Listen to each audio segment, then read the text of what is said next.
dipercayai kami para sahabat itu merujuk kepada sahabat-sahabat dari kalangan Ahlus Suffah, itu mereka yang tinggal dan menuntut ilmu di Masjid Nabi SAW. Ini pondok pengajian pertama dalam sejarah tamadun Islam, pusat pengajian agama pertama dalam sejarah tamadun Islam di Masjid Nabawi.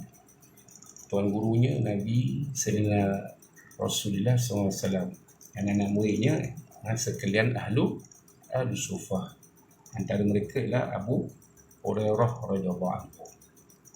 Siapa yang menanggung kos pengajian mereka ni? Para sahabat radhiyallahu anhu ajma'in yang berkemampuan. Mereka mampu, mereka tak banyak masa nak menuntut ilmu dari Nabi SAW, tapi mereka ada dana